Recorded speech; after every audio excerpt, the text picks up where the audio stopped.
Welcome to Berlin. Welcome to Berlin Briefing. Today, we want to give you a clear understanding what might happen if the far-right AfD comes to real power in Germany. And I brought something along for you. Take a look if you can. We have some graphics for you. Let it sink in. And for those who can't see it, just listening, we have a graphic of what people would vote for if the federal election were held next Sunday and the AfD comes in with 28%, which is 6% more than the center-right CDU-CSU. That is also governing in a coalition in Germany right now. And if you look at this, you might ask yourself, with polls like this, why isn't the AfD in power yet? And that's part of what you will understand if you stick with us. And I have guests here in the studio, great guests, of course. My in-house guests, our in-house expert is Matthew Moore. He just came back from an interview with a prominent figure of the AfD. And also with us is Katja Hoyer, who is a renowned historian. And she has a new book out, Weimar, Life on the Edge of Catastrophe. Pretty fitting or not, we'll find out. Anyway, Matt, with numbers like the one we just saw, with polls like this, what does the AfD have to show for as far as executive power goes?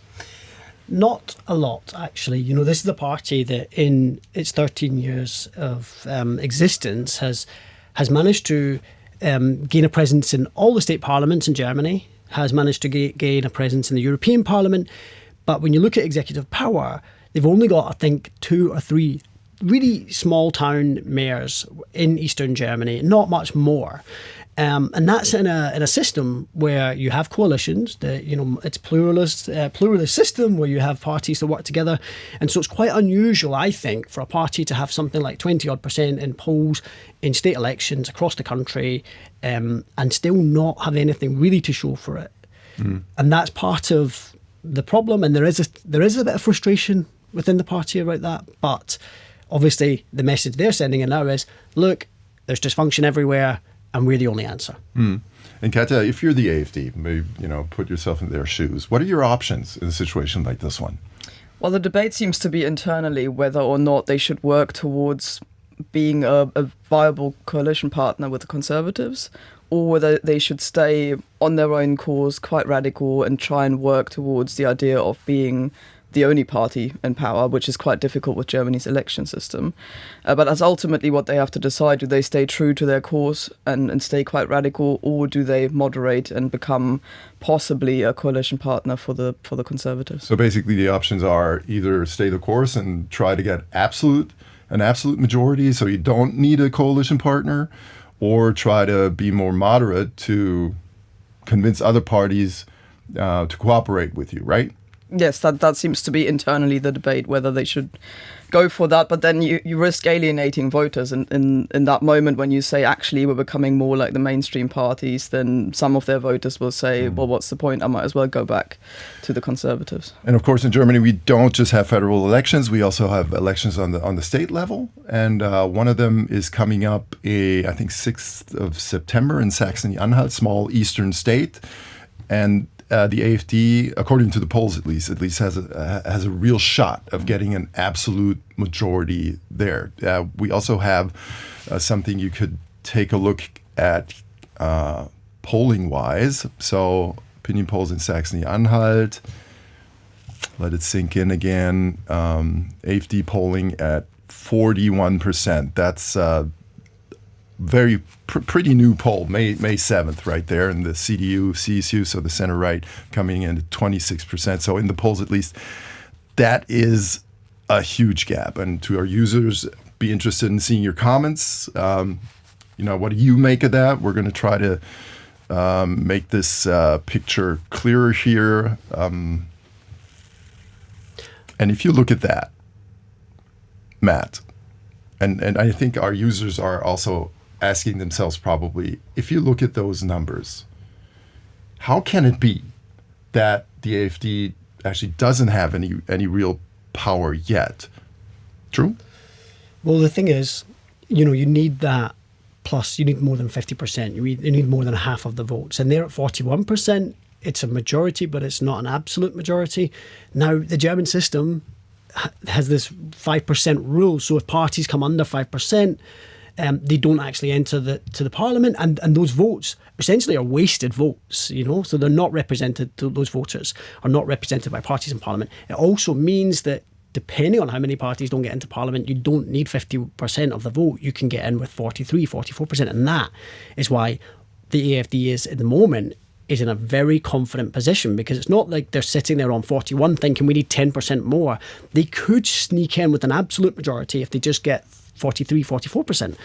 And so that's the aim at the moment. Look, there are all sorts of... There's 3 months to go, so anything can happen. But that's their aim at the moment. And we will see. The other problem is that if you look at those numbers, there's not many options for an alternative government in Saxony-Anhalt. Yeah, because it's hard to get a majority against without the AfD. Yeah. But if you look at those numbers and people say, hey, okay, this is clear. If they don't make it this time, they'll make it the next time, because the numbers just keep going up and up and up and up. Is that something that, in your observation, is a realistic assessment? It's so difficult to say, Max, because you've got so many different factors. I think a lot of it depends on the economy in this country. If the economy starts to change, that affects the mood in the country. The AfD would like people to think that it's inevitable. That's the message they want to send. That's why you hear them every time. They're pounding the government whenever there's a little bit of bad economic data. We're the only alternative. But when you look at those numbers, there's still 60% of people in this state who are rejecting the AfD despite everything. So I think it's really hard to say. A lot will depend on whether or not a viable government emerges in this state, and also whether the AfD, if they do win power, what they do with that power, whether they can prove it to be a success. All right. Katja, why won't other parties work with the AfD? Well, there's this concept of a firewall that is used in German politics, whereby basically the other parties say we're not forming a coalition with the AfD because of German history largely. So the argument is that because of Germany's Nazi past, there shouldn't be a party kind of right of conservatism that's that extreme and radical in parts of it and relevant parts of it. And so there's, I would say, perhaps more of a consciousness of that in Germany. I mean, other countries have tried different things, like the cordon sanitaire in France, for example, where there is a rough equivalent of that. But the line seems to be harder in Germany, I think, because of its own past. So most parties don't want to be seen to even be thinking about that, because they fear that the electorate and also their own supporters, their own party members, that they would find that this is a taboo that can't be broken. In your research for your books and generally in your experience, are numbers like the ones we just saw reliable? Is this what then actually happens, or do people change their behavior and their vote when they're standing in the voting booth? I mean, Saxony-Anhalt is an interesting example there, because there has been a situation before at the last election where the AfD looked like they were going to win by a country mile, and then actually on the day that didn't happen, the CDU won it again. But that was very, very based on the individual people running for office. So if people, especially at state level, when it's not basically for the federal government, but in the individual states, there's always a strong emphasis in German politics on the actual people running for office. I mean, sometimes people refer to the minister-president of each state as the Landesvater, the sort of father of the state. There's this very much a feeling there that it depends on the personality, and that isn't the same anymore, because the previously the incumbent holder of that office, Haseloff, has removed himself from that office and handed over basically to a candidate that is perhaps less well known in the state and hasn't got the same, I would say, charisma and Sven Schulze. Yeah, that's his name. By the way, though, interesting fact, he's polling above the AfD lead candidate in the state. Although the AfD is ahead as a party, but the most favored candidate at the moment is Sven Schulze, who's the candidate of the center-right CDU-CSU. Let's talk about what the AfD really wants. The goal is to give you an understanding if there's a difference between what the AfD says and what it'll actually do later. There might be a big difference there, something we'll try to figure out here. Matt, you talked to Ulrich Siegmund, who is the lead candidate of the AfD in Saxony-Anhalt, just a day before we recorded it. So in the past, he would have said fresh off the press. What's your main takeaway from that interview? He's incredibly confident right now because of polling numbers, because of the mood in the state and the sense of frustration, and he's feeling a sense of changes in the wind really. And he said, to me, that he's obviously not counting his chickens before the eggs have hatched, etc. But he's confident. He also, I was interested because he's not. This is not a party that's saying, this is broken, and we're going to make sure that kids are back in school classes again, and that the hospitals are getting fixed. This is a party that's talking about root and branch change. This is their manifesto for the state is hundreds of pages long. They want to really change, get at the kind of the root of the problem, and this was not from their perspective. Yeah, right. Yeah, and so it's not just like tackling the symptoms, but the causes, and that I think will present. If he does win power, that will present a massive shock to German voters and to Germany. Really, I think. You brought us a soundbite. Probably just should listen in first, and then we'll talk about it. There's a real sense of optimism here in Saxony-Anhalt. It's a wonderful feeling. We find ourselves in a historic moment. We want nothing more and nothing less than to make history. We want to restore institutions to a path of success, where they are depoliticized, neutral and serving the country. He's a young guy, 34?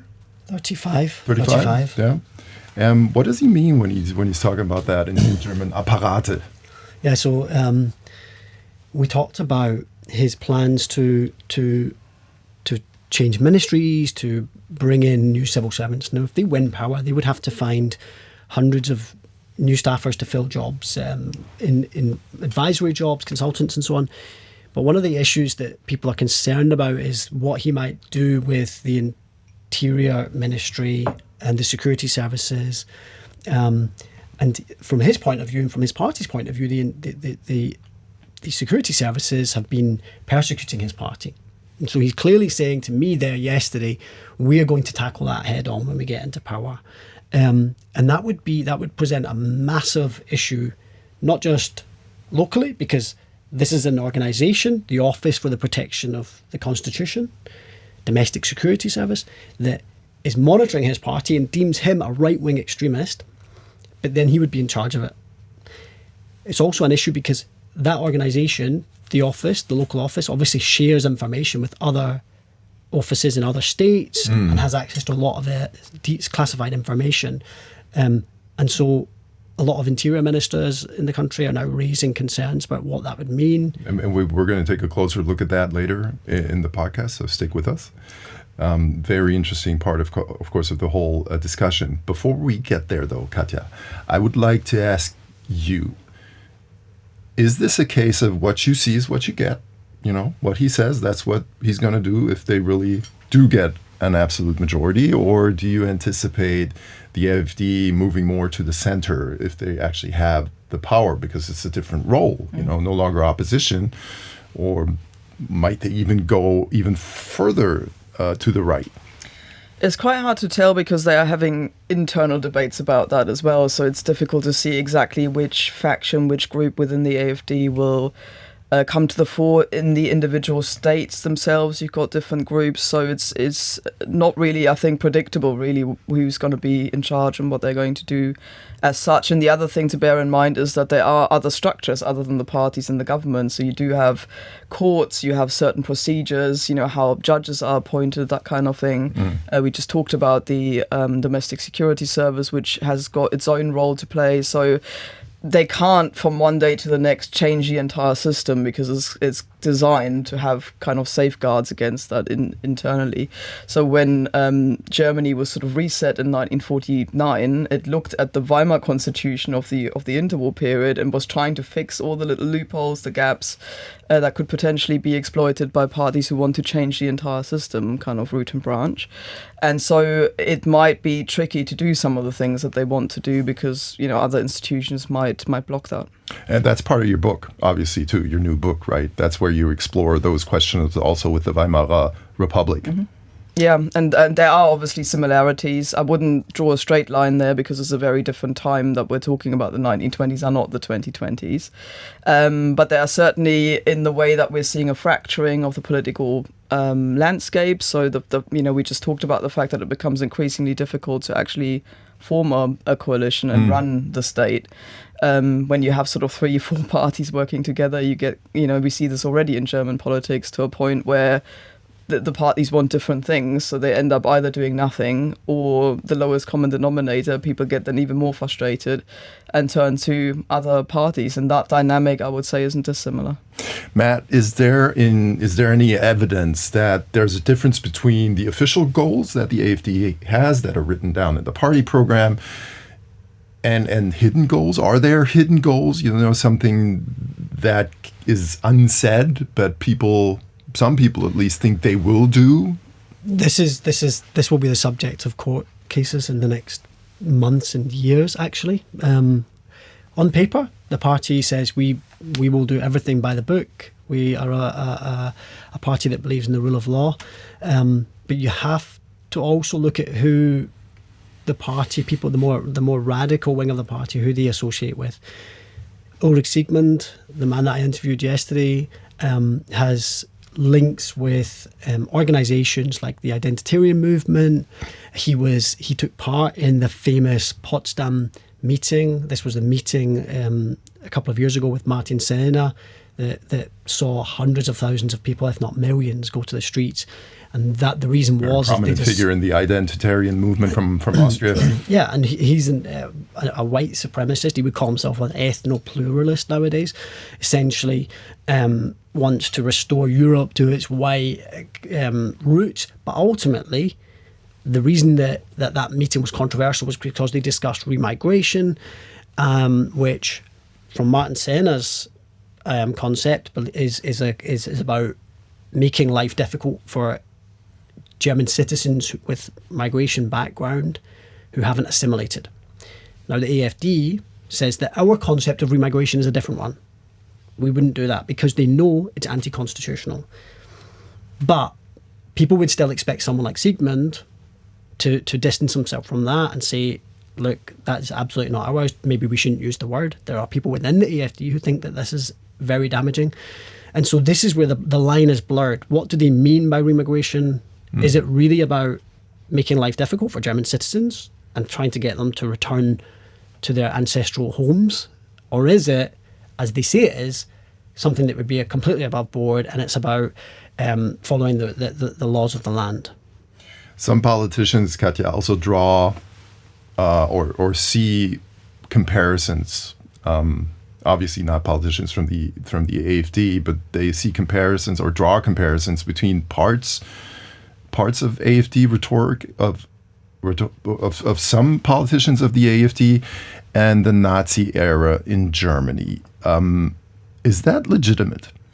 I'm always a bit cautious about that because people forget how much a part violence played in the rise of the Nazi party, and whatever the AfD is right now, it hasn't got 4 million, sort of SA stormtroopers on the streets that are beating up and murdering political opponents or intimidating them. So to me, the perhaps optimistic message there is that this is a political battle that we're fighting today. Is not the street battles of the Weimar Republic, whereby, the actual intimidation played a huge role. So even if Hitler hadn't been as successful as he was at the ballot box in that he got not even a majority, but many people voting for him, you still had that option basically to go to a coup sort of scenario if in doubt, because he basically had more men at his hands than the state did. So that is a completely different situation today, I would say.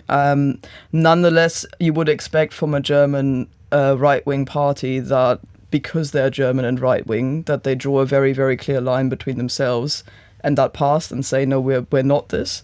And yet you get constant, sort of incidences where individual AfD members or politicians use rhetoric that's reminiscent of that time. There's a case recently where someone from the AfD is being investigated for doing the Hitler salute, or clicking his heels in Parliament, that kind of thing. So you would expect there to be a little bit more caution from individual members. And there are many people in the AfD who feel that that's the way to go, so that you should draw a line there and you should be clear about that. But there are also plenty of people who don't. And that, I think, is something worth taking note of. And it's important to remember, Matt already said so, but just to be very clear, in this discussion, the regional AfD branch in Saxony-Anhalt, among others, by the way, has been classified as certified extreme right by the intelligence agency of that state, so of Saxony-Anhalt. I know from people in the US that despite what we discussed, they think it's undemocratic to deny a democratically elected party access to government coalitions. That's a feedback we often get here. Let's find out whether this argument is actually legitimate in the context that we discussed, being in Germany, for example. Is what we're seeing unfold, Katja. The AfD being strong but not having real executive power, the way German democracy is supposed to work. Well, people are certainly getting frustrated with it. So when you look at polling figures and people are asked, do you support democracy in principle? You get an overwhelming majority of people saying absolutely, almost everyone basically. It's very high figures. But when you ask them, are you happy with the way that democracy is working right now? Then you get people being frustrated about the kind of practicalities of it, because ultimately, if you look at the state of Thuringia, for example, where the AfD did come first in the last state elections, but is not in power right now, basically you have the next parties up all forming a coalition together because they're saying we're not having a coalition with the AfD. And you go to Thuringia today and ask people about that, they say, well, we voted for something, we're not getting it. How is that democracy? So this is a real dilemma for German politics right now, that you end up in a situation where the single largest party is out of power permanently and people are getting frustrated with this and vote for them in even higher numbers the next time around. And that seems to have been the trend so far. I mean, there will be a cap basically at one point where we've already seen so far that an outright majority doesn't seem to be on the cards in terms of kind of over 50% of voters going there. But nonetheless, the tactic of trying to exclude them from any kind of discourse also doesn't seem to have worked in diminishing their appeal to people. But isn't German democracy designed to prevent extreme parties from the left or the right? So why is the AfD allowed to operate? I mean, the ultimate nuclear option would be a party ban. So if it's found in terms of the legal requirements that they are that extreme, that they kind of fulfill the very, very strict criteria for a party ban, then that would be an option. It's been done before in West German politics. The two political parties were banned in the 1950s by the then Chancellor Konrad Adenauer. One far right, one far left. So there is a precedent, but these two parties were very small.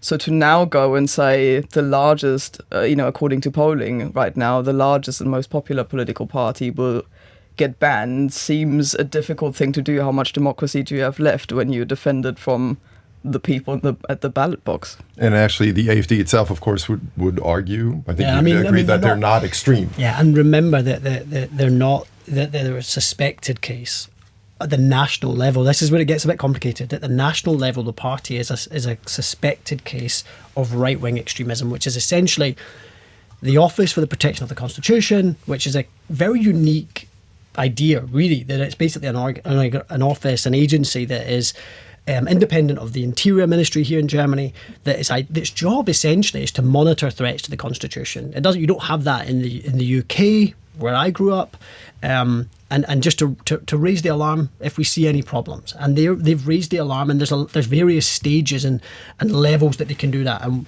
they began a few a few years ago and said, we think that the AfD is a suspected case of right-wing extremism, i.e. we think it may have anti-constitutional aims.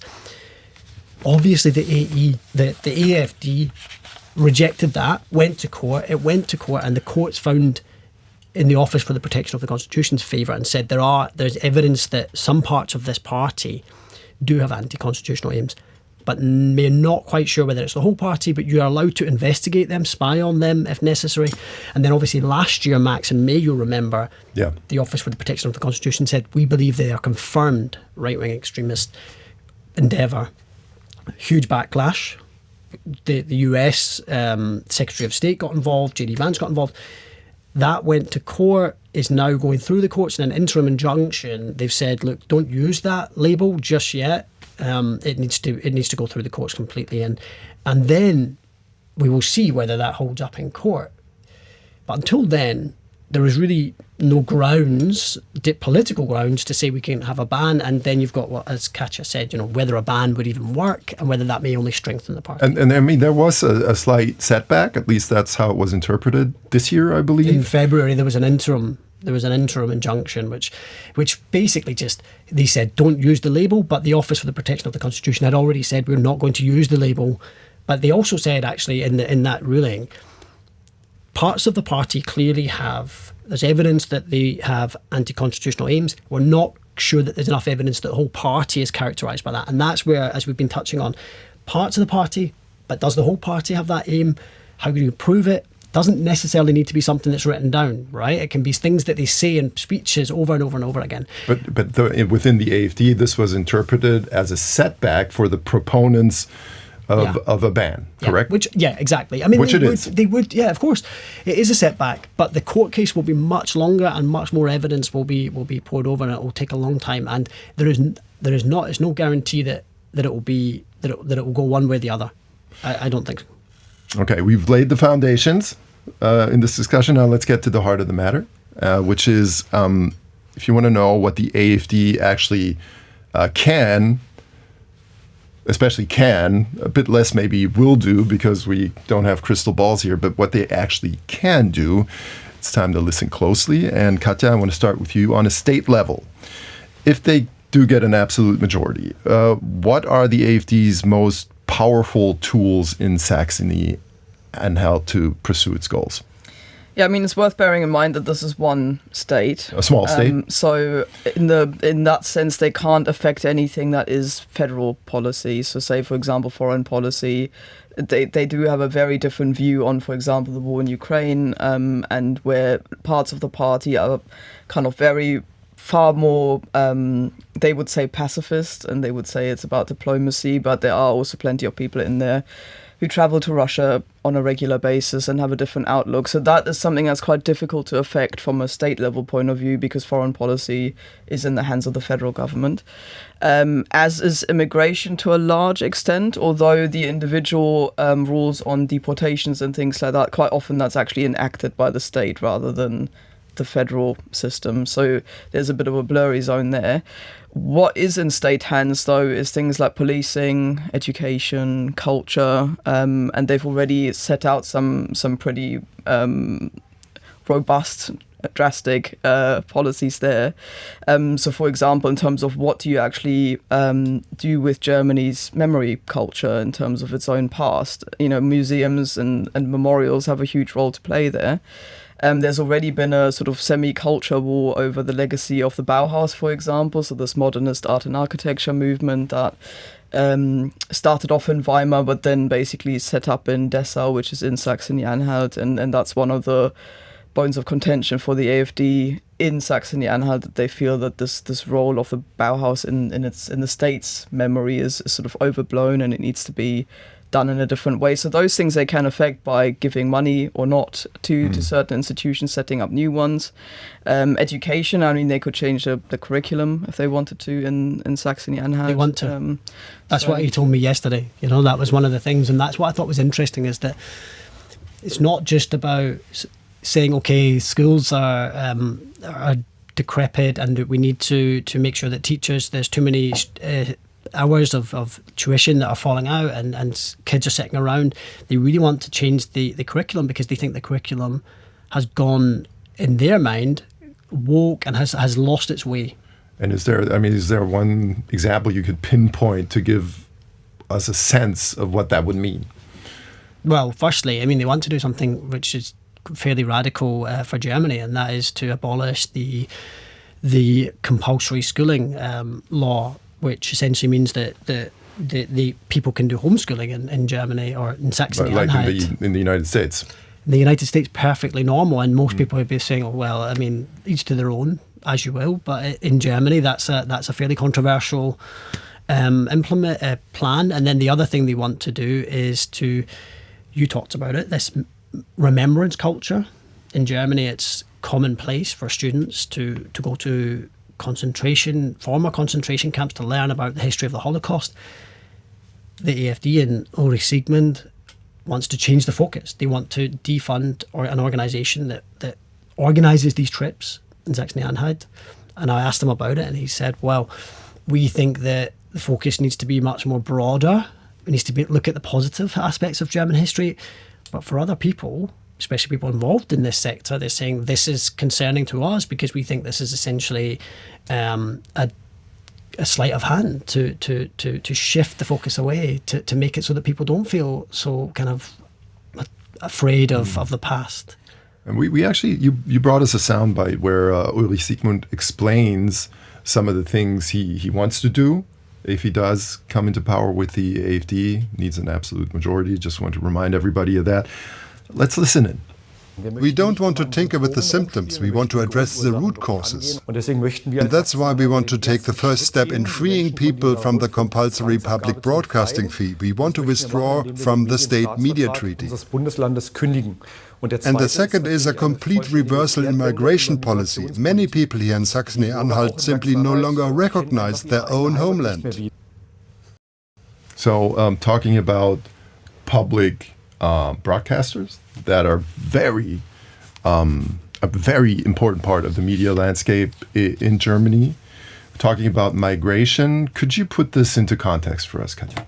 Yeah, so with the what he was just talking about there with the contracts for public broadcasters, they're basically a part of that is at state level. So you do have regional TV, for example, and things like that. And when he's saying they want to effectively cancel the contract, then that means that you have a very, very basic, I think that's the idea, that they just have a basic coverage of some news and things, but you don't get, say, documentaries and more expensive forms of kind of public broadcasting and TV. So that's a very different media landscape. You end up basically with an entirely private, more or less, media sector.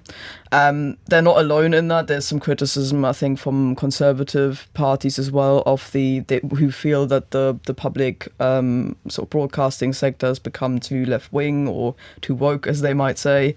And so that's something that a lot of people feel quite strongly about, and is perhaps one of their stronger selling points to people in Saxony-Anhalt as well. And on migration, it's a tricky thing because that is largely, the overall migration policy is down to the federal government. But as I say, at local level, they certainly have power over things like deportations, and also over how to distribute, for example, migrants who come in. So where you put the refugee centers, how much money do you spend on things like integration policies, language courses, that kind of thing. But I was going to talk about that too. We talked about the state level right now, but we're always kind of getting to the point where we say this is not a matter of the state. This is a matter of the federal government. But they could still influence what's happening on the national level. How? Yeah, so Germany has got basically an upper and a lower chamber in its system, and so there is an element of the individual states having an impact on the passing of laws. So once you have AfD people in there and in larger and larger numbers, basically they can block things, for example, that should normally go through the legislative process. So that is one way of doing that. And the other thing to bear in mind is that they're setting an example here, aren't they? If they say they get one state, they have to sort of show that they can do things and that they can talk about the big topics that concern their voters. Migration and immigration is certainly the most important thing to AfD voters. So they can't just say, oh, this isn't our business, let's not talk about this. They have to show that this is something that they will do something about if they were elected in other places as well. So Saxony-Anhalt would effectively become like a sort of, test state, really, where people can see what they would do, and so they have to try and tackle these big issues as well. One of the aspects of it as well is that is about where you place refugee asylum centres, and they've promised to do it in places where they're out of sight, that they're kind of uncomfortable for the residents of these centres. The other thing he talked to me about yesterday was means testing the help, the benefits that asylum seekers are getting, because he feels that many of them are coming to Germany and have assets and wealth, and he wants to tap into that. It's obviously bureaucratic. It's obviously there's all sorts of arguments maybe why you wouldn't do that, but it's about this sense of people are getting something for nothing, and we're gonna tackle that sense of injustice that maybe the voters feel. Another aspect is that there's a quota, and states have to take their quota of asylum seekers, and he and the AfD have said if they win power in this state, they would not accept asylum seekers, and they would break from that quota. And that is one area where it would cause a headache for the states, and it would be a sign of, look, we do have power now, and to voters, that your vote is counts, that your vote matters. Does this remind you of anything you've seen in other countries? Well, I think the thing that we've kind of touched on briefly is this idea of, okay, what happens when you win power? Okay, passing laws and whole-scale change is a slow process, but the AfD is clear that they would want to put people in positions of power, whether it's at the head of the Office for the Protection of the Constitution or the police, the security services, who they think align with their policies. And as well as that... But doesn't every party do that? Exactly, right? Every party does it, but they would be looking at places like in Hungary or Poland, where they managed to place judges who were favourable to them. And I think they're already thinking about these questions now. And there's conversations going on. There's within the AfD in Berlin here. Who can we find? What kind of candidates can we find that can fill certain jobs for us? Who can we put forward? Who can we suggest that maybe the other parties in the Saxon-Anhalt government will vote for to be a constitutional judge in the state circuit there? So all sorts of questions that they're looking to try and address, to, in their mind, correct what they think is decades of the system not functioning as it should. And of course, with other parties, there would be strong disagreement about that assessment. I want to get briefly back to something we touched upon, Katja, before. Having listened to all this, also the obligations of governing on a state level, the obligations that you have as a state government on the national level, not just possibilities to influence, but also obligations. Do you, hypothetical, right, if the AfD really were to get an absolute majority in Saxony-Anhalt, do you anticipate the AfD changing the realities of governing, or the realities of governing changing the AfD?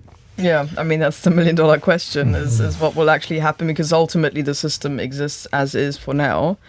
And they'd have to find a way of working with that. And this is something that has frustrated other parties before, where they've tried to put change in, and then either you find that there are legal obstacles, or the actual process doesn't work that way, and you have to sort of find ways of working around that. And that often means getting down to the kind of nitty gritty of which bits of your law can you actually enact and which ones you can't. And this is part of what makes voters feel frustrated, is that so say, for example, right now at the national level, where you have a coalition of the conservative CDU CSU with the centre left SPD, and voters expect change, and they find that at every level they propose something, and then they talk about it, and it gets smaller and smaller, and you come up with something that's more of a tweak than a root and branch reform. And the AfD says it's called compromise.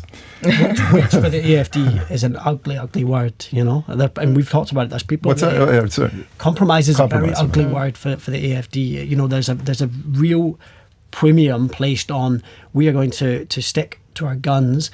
Leading figures in the AfD talk about, are asked about what would you do if the Melanisation of the party. This is the kind of the Italian prime minister, that she's kind of seen as having kind of moderated in power, and they're saying absolutely not with us. And this is the big battle actually within the party that's coming down the line should they enter power, is really whether or not they stick to their guns or whether they compromise. Yeah, and if once you get there and you start just tweaking rather than reforming yourself, then ultimately voters will sort of think, well, that wasn't really the point. I mean, we voted for you because you said there was going to be big change. So they would really be under pressure to deliver that quickly. And at the moment, one of their big problems, I mean, you hinted at this earlier, is personnel. They don't even have enough people necessarily. You know, you'd have to sort of, especially in Saxony-Anhalt, if they actually get a majority, suddenly you need, you know, people to fill all these positions. So there's a question there: do they draw their best, their most competent people from all over the country? And if so, they're missing somewhere else, aren't they? So there's even the functioning of government might be an issue on a day-to-day basis. That's not to say that other parties should just think, you know, this is all going to go wrong once they're in power and let them have it, and, you know, let's just see how it works out. I think that's naive as well to think that nothing would change. But it's certainly, I think, a big unknown right now what it actually means if they were in power. We're just about, we need to kind of wrap it up. There's one question that wasn't really, you know, that's not the goal of today's question, but I think it kind of swings in the background of everything we've said. So don't want to go into detail, but just get your analysis of, with all the work you've done, both of you, right? Can you make our users, our viewers understand in a very short way why so many people intend to vote for the AfD? I think in a nutshell, it's the fact that they want change and they feel they're not getting it. There's a sense that it doesn't matter anymore which party you vote for. You're going to get a coalition of the same 2 or 3 parties, maybe in slightly different proportions, but ultimately it works out as the same thing as far as AfD voters are concerned. So they basically look at that and say, we need to break this, you know, if necessary, with a sledgehammer. And that's why you get a lot of people, you know, you mentioned earlier that in some instances, the leaders aren't all that popular. They're less popular than the actual party. And I think whilst that's not a sign that this is a protest vote as such, I'm not necessarily sure that the majority of people, I think it's moved on from that they do want what the AfD says it will do. But nonetheless, it's mostly about trying to find, you know, literally an alternative to what's there. And that's why the name of the AfD itself being the alternative for Germany is playing onto that idea that there is a different way of doing things. So that, I would say, is the main driver behind this. I can't argue with any of that. You agree? Yeah, because I agree with that. And I think as well, I do think that it's not a surprise that the AfD is so strong in East Germany, where net wealth is much, much lower in East Germany than it is in West Germany. And I think the sense of vulnerability plays a big role, that people think, I don't feel secure, the economy is not booming, there's change in the air, and jobs are kind of being lost every week, new job numbers. And I think that fuels this sense of concern and anxiety that voters have, and they look around and they're looking at the coalition and they're thinking, and the people in power, and they're thinking they've not got it yet. They've not understood that we're worried here, that we're panicking. And then there's a party that's saying, we get it and we're going to do X, Y, Z constantly, because they're basically in campaign mode permanently. You know, that's the beauty of being in opposition and not having executive power, is that they are constantly in campaign mode, talking to voters and saying that we understand you and this is what we'll do. And I think that combined with the economy is for the AfD is a perfect combination. And it's certainly something we'll talk about in the future more, with the state elections coming closer. For now, thank you, Katja, for coming. Thank you. Thanks, Matt, for being here.